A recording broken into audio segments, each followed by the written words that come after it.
This is Tank's vlog for November 7th, 2017, wrapping up the day in sports. Wasn't a good day. One of the baseball's best pitchers in the decade of the 2000s, Roy Halladay, died at the age of 40. Just absolutely shocking news. You know, I don't know if he's a Hall of Famer or not. He's definitely on the borderline. It's kind of hard to measure pitching these days. He won 203 career games. But what sticks out is that he won 2 Cy Youngs. One in the American League, one in the National League. And that's a rare accomplishment. So that should give him some consideration. He pitched for most of his career on a bad Blue Jays team, where he was basically the only reason for fans in Toronto to go out and watch that club play for many years. And so it's obvious he would have probably won more games and might have had better numbers on a better team. And he did get a chance to play the pitch in the postseason with the Phillies. He threw a no-hitter in the NLDS, and it's just one of 2 postseason no-hitters. He also threw a perfect game that year for the Phillies. So he threw 2010, and that was his second Cy Young. And he threw a no-hitter, a couple no-hitters, and he would have been, his first year of eligibility would have been 2019. His career basically ended kind of in a whimper, arm injuries over his last couple years in Philadelphia. But it's interesting. It's interesting to see if he could actually get in. What the consideration will be.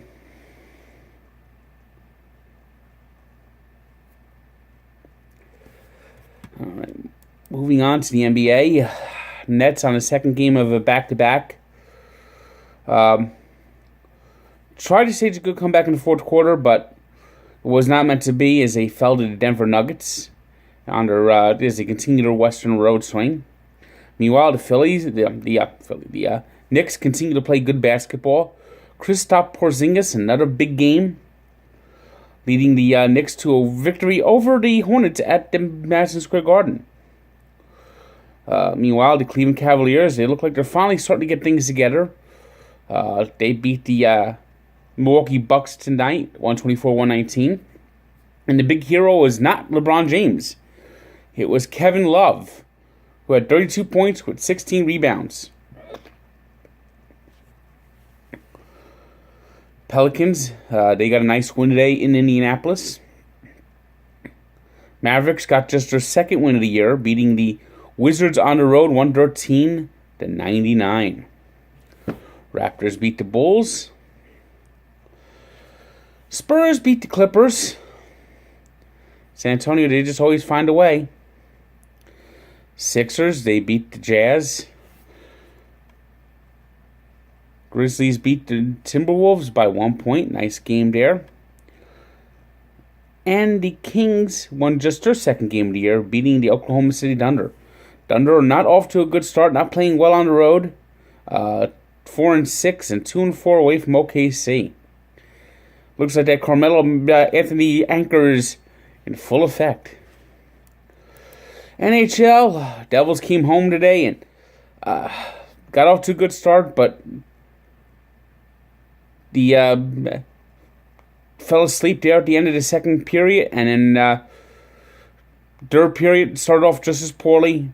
Blues score twice, take a 2-1 lead, add the empty netter, win the game 3-1. Blues are one of the best teams in the NHL right now. They're off to a 12-3-1 start. Sabres beat the Capitals. Capitals are not playing too good of hockey. They're only 8-7-1 to start the season. Oilers, they won overtime against the Islanders. Penguins beat the Coyotes. Hurricanes blew away the Panthers. Predators beat the Blue Jackets. Canadiens, they're starting to get their season on track. They had the third straight win against the Golden Knights. Canucks blew out the Flames. And the Kings won in overtime against the Anaheim Ducks. Kings are off to a good start at 11-2-2. Today's 3 stars are Nikola Jokic of the Denver Nuggets, who had 41 points with 12 rebounds against the Nets. Anthony Davis, who was 37-14 against the Pacers. And Vladimir Tarasenko, who had a goal and 2 assists in leading the Blues to their win over the Devils at the Prudential Center on Tuesday.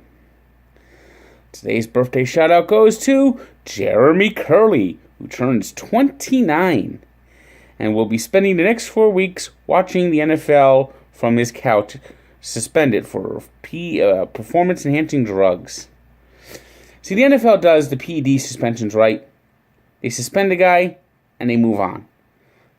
Baseball should be the same way. And I like baseball. I like that they do the 50-game suspensions. I think that is a fair number. Football, it's a little bit less. It's 4 games. But 4 games is a quarter of the season. Baseball, 50 games is a third of the season. So, really, it's not that much difference. But baseball, it's just like, you get marked for life. You got that, like, that scarlet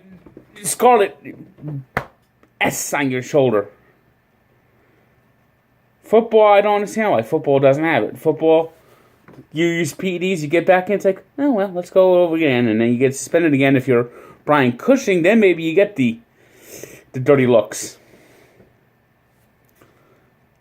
And then we take a look back at 1970, when Tom Dempsey, a man with 1 hand and half a foot, kicked the longest field goal in NFL history at the time.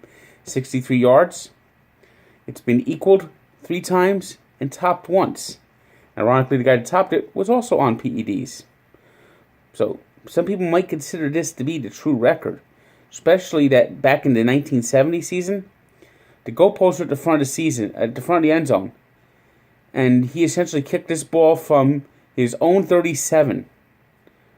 And it made it. So check out that story at Barstool Sports. And then come to Sports Encyclopedia, where sports history lives, where we've completed the update of the Cleveland Browns. We're almost done with the NFL updates, finally. And we'll be able to start moving on to NBA and NHL updates in the next week. Have a good day.